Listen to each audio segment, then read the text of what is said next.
Boa noite a todos. Nós vamos dar continuidade ao nosso estudo sobre Satanás, o nosso inimigo e inimigo de Deus.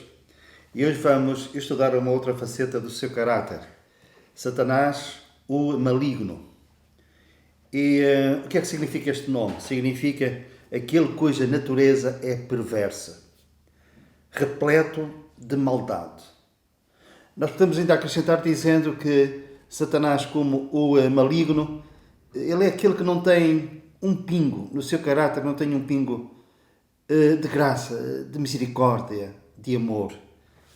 Ele é caracterizado pela inveja, pelo ódio, pela maldade, pela violência. Jesus referiu-se a ele algumas vezes. Vou apenas citar esta. Ele diz que o semeador semeia boa semente no seu campo. E dessa boa semente, que é trigo, formam-se os filhos do reino. Mas Satanás, nesta qualidade, semeia joio, para que dessa semente má, disse Jesus, se formem os filhos do maligno. O versículo mais impactante acerca de Satanás como o maligno está em 1 de João, capítulo 5. E temos uma referência a ele no versículo 19. Portanto, não só, mas vamos agora nos reter no versículo 19. Sabemos que somos de Deus e que todo o mundo jaz no maligno.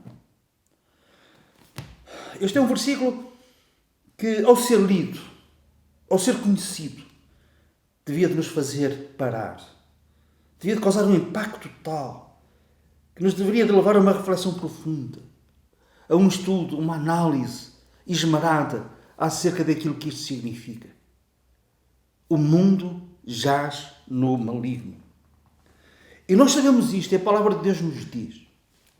Contrariamente às religiões, mesmo à cristandade, esta é caracterizada por nós não sabemos ao certo, depois vê-se. Mas a palavra de Deus, em tantas situações, de uma forma categórica, diz, e nós sabemos.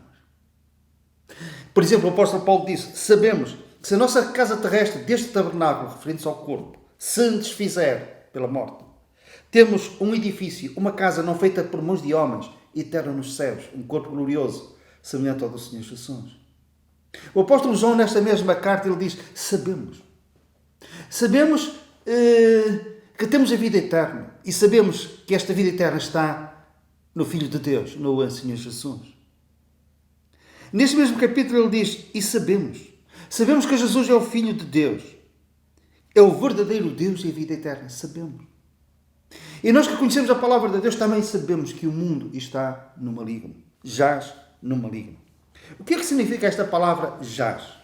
Significa estar no chão, sepultado, estar morto. Quando visitamos um cemitério, ao lermos as lajes que estão sobre as campas, muitas vezes nós lemos assim, aqui jaz fulano de tal, nascido e morte, a data referida. Aqui jaz, aqui está sepultado. O versículo diz que o mundo jaz, está morto no maligno. Isto explica o comportamento humano e o estado moral e espiritual do mundo. Com isto nós não queremos dizer que tudo aquilo que está no mundo que é mau e que é perverso. Porquê? Porque devido ao pecado o ser humano perdeu a imagem e a semelhança de Deus. E a Bíblia diz, e todos pecaram e despidos estão da glória de Deus. Mas ficaram uns restos dessa imagem e dessa semelhança. Por isso é que nós vemos ainda que há no mundo pessoas íntegras, pessoas que abraçam causas nobres. Vemos ainda este sentimento maravilhoso que é o sentimento de amar, de nos preocuparmos com os outros, de nos importarmos. Mas comparado este mundo com aquilo que será o mundo vindouro, que será, por exemplo, aquilo que vai acontecer na nova terra, em que vai habitar a justiça, o amor em toda a sua plenitude, a misericórdia e graça. Este mundo nada tem comparado com um mundo que este mundo seria se o pecado não tivesse entrado no mundo. Mas entrou o pecado. E o maligno, nós não dizemos que tem um controle total sobre o mundo, mas que influencia grandemente este mundo. Não tem o controle absoluto porque, apesar de tudo, os céus reinam. O Senhor tem o controle total sobre a sua criação e sobre os seres criados, sobre a raça humana.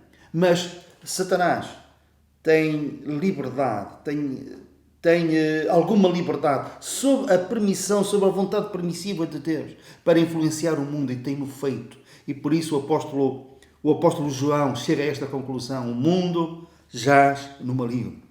E isto aponta-nos para uma outra necessidade premente.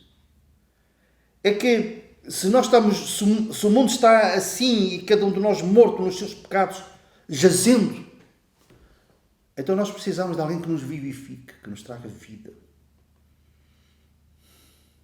E a vida está no Senhor Jesus.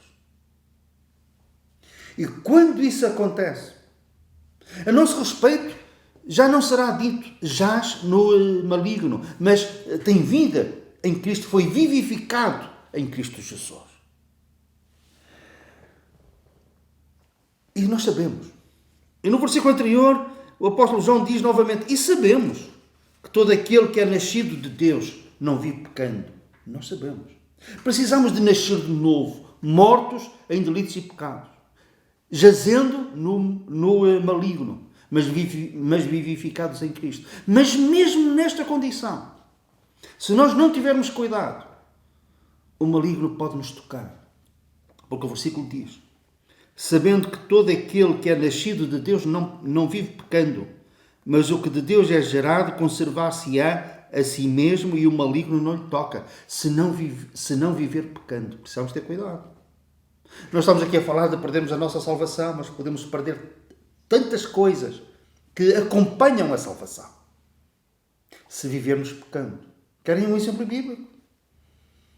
Um crente na igreja de Corinto teve um relacionamento sexual com a sua madrasta. O apóstolo Paulo soube disso. Ele foi disciplinado. E o apóstolo Paulo faz uma afirmação: o corpo seja entregue a Satanás para a destruição da carne. Aquilo era um pecado para a morte, para que o espírito seja vivificado no dia de Cristo. Mas Satanás, o maligno, ia-lhe tocar, se ele não se arrependesse e arrependesse verdadeiramente. Daí a necessidade de nós termos cuidado para que o maligno não nos toque. E não nos tocará jamais se nós não vivermos pecando. É o mesmo apóstolo que, em Efésios capítulo 6, quando nos fala acerca da armadura de Deus. E uma das peças dessa armadura de Deus é o escudo da fé. E ele acrescenta: com o qual podereis apagar todos os dardos inflamados ou incendiários do maligno. Mesmo tendo sido nascidos de Deus, precisamos de ter cuidado para quê? Para não vivermos pecando, caindo da graça. E usando o escudo da fé, para que esses dardos que Ele continua mandando sobre o povo de Deus não queime o nosso amor pela igreja, o nosso amor pelo povo de Deus, o desejo de nos congregarmos com o povo de Deus. Que não queime o nosso compromisso com Deus, o compromisso de comunhão com Deus, de estudo e de meditação da palavra, oração. Os dardos inflamados do maligno. E tendo este cuidado, e tendo conhecimento disto, porque nós sabemos, a nosso respeito, pode ser aplicado aquilo que o mesmo apóstolo João, escrevendo aos jovens do seu tempo, ele disse: jovens, sois fortes e vencestes o maligno. Que esta também seja a nossa vitória sobre o maligno. Em nome do Senhor Jesus. Amém.